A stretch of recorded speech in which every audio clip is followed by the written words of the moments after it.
আমি সেই রাত্রির একটা ঘটনা বলবো। আল্লামা জুনায়েদ বাবনগরী রহমতুল্লাহ আলাইহি সহ একসাথে শাপলা চত্বরের স্টেজে উঠেছিলাম।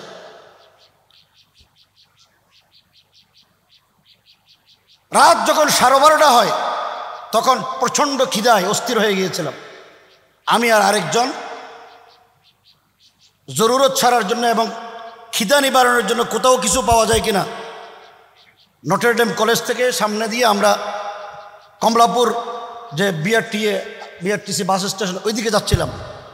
দেখি একটা ভ্যানে করে একজন ভাই, তিনি জীবিত না মৃত আমি জানি না, কিন্তু লাশের মতো করে পড়ে আছেন ভ্যানের উপরে।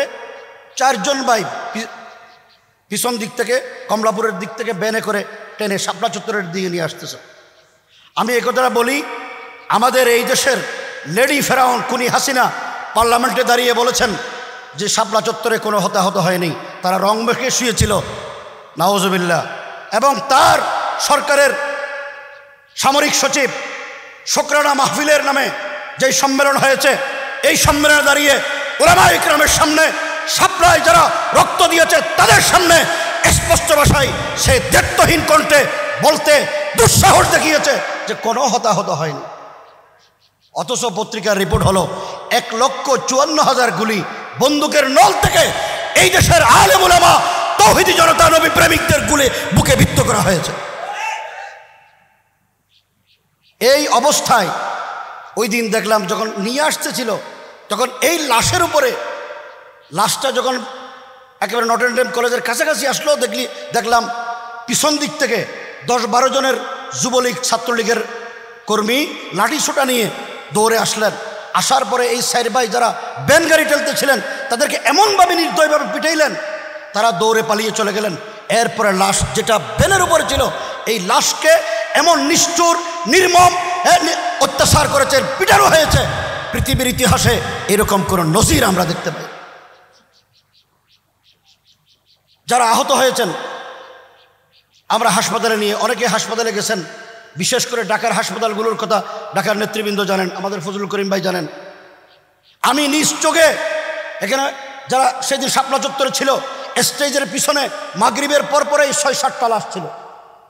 যখন রাত 12:30 হয় তখন 17টা লাশ এই শাপলা চত্বরের ভিতরে সারিবদ্ধভাবে রাখা হয়েছে। হাসপাতালে লাশের কথা বলা হয়েছে মর্গে। ইসলামী ব্যাংক হাসপাতালের বারান্দায় যে লাশগুলো পড়েছিল, তাহলে এগুলো গেল কোথায়? দুঃখের বিষয়, আমরা যারা হাসপাতালে ছিলেন, চট্টগ্রাম ন্যাশনাল হসপিটালে 37-38 জন ভাই আহত, পঙ্গু, অন্ধ, হাত পাও ছাড়া তারা হাসপাতালে চিকিৎসা নিচ্ছিলেন। তৃতীয় চতুর্থ দিন যখন আমরা দেখতে গেলাম, খবর পেয়ে গোয়েন্দা পুলিশ সব পুরো হাসপাতাল ঘিরে ফেলছেন। এই অবস্থায় দিক বেদিক ছুটাছুটি করলেন, পিছনের দরজা দিয়ে ডাক্তাররা আমাদের সমস্ত রোগীদেরকে বের করে দিলেন। এই অবস্থায় একজন আহত ভাই চিকিৎসা নিতে পারে নাই, এবং একজন ট্রাক শ্রমিক শাপলা চত্বরে শহীদ হয়েছেন, গুলিবিদ্ধ হয়েছেন। তার বাসা ছিল চট্টগ্রামের সদরঘাটে। তার লাশ যাওয়ার আগে র্যাব, বিডিআর, পুলিশ গিয়ে তার বাসা দখল করে ফেলছেন এবং তাদেরকে এমনভাবে ভয়ভীতি প্রদর্শন করেছেন, জানাজাটাও পড়তে দেওয়া হয়নি। পরবর্তী সময়ে তারা সেখানে ভাড়া বাসায় ছিলেন। পরবর্তীতে আমরা যখন যোগাযোগ করলাম, বাসা ছেড়ে পুলিশ র্যাবের ভয়ে পালিয়ে চলে গেছেন। আজকের দিন পর্যন্ত তাদের কোনো হদিস আমরা পাইনি। শাপলা চত্বরে যারা শহীদ হয়েছেন, অধিকাংশ পরিবার আজকে 10-11 বছর তারা সাহস করে তাদের সন্তান, তাদের ভাই যে শহীদ হয়েছেন সেই কথাটা বুক ফুলিয়ে বলার সাহস তারা করেনি। আল আমিনের এই যে ভাই, তিনি স্বীকার করলেন, হেফাজত চেষ্টা করেছেন, কিন্তু আমরা পাইনি। আজকে দুঃখের কথা বলি, আন্তর্জাতিক অপরাধ ট্রাইব্যুনালে নভেম্বর মাসে আমরা মামলা দায়ের করেছি হেফাজত ইসলামের পক্ষ থেকে।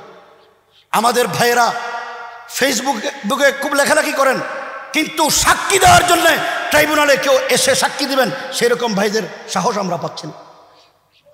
আমি অনুরোধ করব, আন্তর্জাতিক অপরাধ ট্রাইব্যুনালে শাপলা চত্বরে খুনি হাসিনা সহ যাদের বিরুদ্ধে মামলা করা হয়েছে তার মন্ত্রী পরিষদ, তার সমস্ত আমলা, র্যাব, পুলিশ, বিজেপির যে সমস্ত সদস্যরা সেই দিন গণহত্যা চালিয়েছিল, যাদের নেতৃত্ব হয়েছে, তাদের সবাইকে আসামি করে মামলা দায়ের করা হয়েছে। আপনাদের মাধ্যমে, আজকে মিডিয়ার মাধ্যমে বাংলাদেশের শাপলা চত্বরের চেতনা যারা লালন করেন তাদের সকলের প্রতি আহ্বান জানাবো, আসুন সঠিকভাবে এই গণহত্যার বিচার ত্বরান্বিত হওয়ার জন্য, গণহত্যার বিচার করে বাংলাদেশের জমিনকে শাপলা চত্বরের রক্তের সাথে যারা গাদ্দারি করেছে তাদের এই রক্তের বদলা নেওয়ার জন্য সবাই সাক্ষী দেওয়ার জন্য আপনারা আসুন। শুধু ফেসবুকে লড়াই করলে হবে না, হেফাজতের বিরুদ্ধে অভিযোগ দায়ের করলে হবে না। আপনাদের সবার কাছে আমার বিনীত আবেদন। আমার আরেকটা কথা, সেটা হলো বাংলাদেশে যত আন্দোলন সংগ্রাম হয় সবগুলোর জন্য একটা ইতিহাস রচিত হয়। যেহেতু শাপলা চত্বরের ইতিহাস বাংলাদেশের স্বাধীনতা রক্ষা করার জন্যে, বাঙালি মুসলমানদের সংস্কৃতি সভ্যতাকে রক্ষা করার জন্যে, নবী সাল্লাল্লাহু আলাইহি ওয়াসাল্লামের শানে যারা গুস্তাহি করেছে তাদের শাস্তির জন্যে শাপলা চত্বরে আমরা উপস্থিত হয়েছিলাম। বাংলাদেশের পাঠ্যপুস্তকে এই শাপলা চত্বরের ইতিহাসকে সংযোগ করতে হবে, এটা আমাদের দাবি। এবং আমাদের দাবি হলো সেই দিনের যেই স্মৃতির আজকে স্মারকলিপি, স্মারক গ্রন্থ হিসেবে আল্লামা মামুনুল হক দামাত বরকাতুহুর নেতৃত্বে শাপলা স্মৃতি সংসদ করেছেন।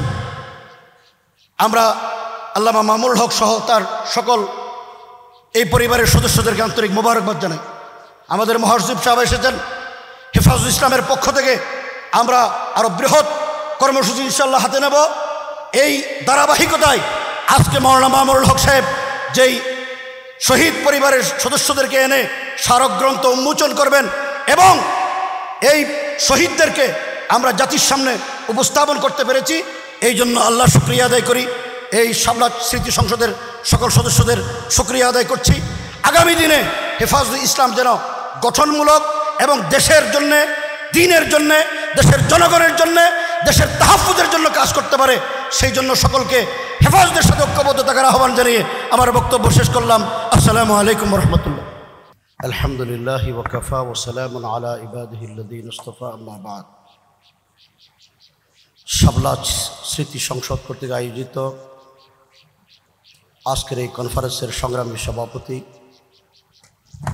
হেফাজতুল ইসলাম বাংলাদেশের যুগ্ম মহাসচিব, এই স্মৃতি সংসদের সংগ্রামী চেয়ারম্যান হজরত মৌলানা মামুনুল হক দামাত বরকাতুহুম, মঞ্চে উপবিষ্ট হেফাজতুল ইসলাম বাংলাদেশের সংগ্রামী মহাসচিব হজরত আল্লামা শেখ সাজিদুর রহমান, আমার দেশের মজলুম সম্পাদক জনাব মাহমুদুর রহমান সহ জাতীয় নেতৃবৃন্দ, সমাবেত ভাই ও বন্ধুগণ, শহীদ পরিবারের সদস্যবৃন্দ, সাংবাদিক ভাইয়েরা,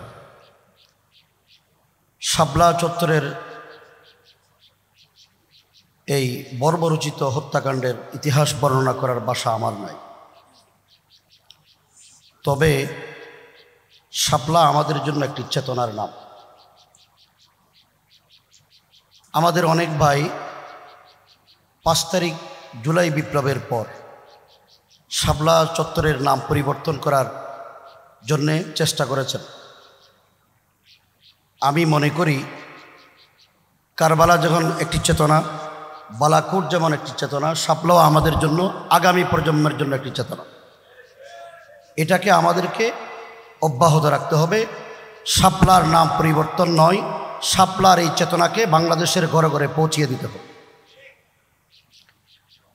হেফাজতুল ইসলাম সেদিন যদি শাপলা চত্বরে না আসতেন,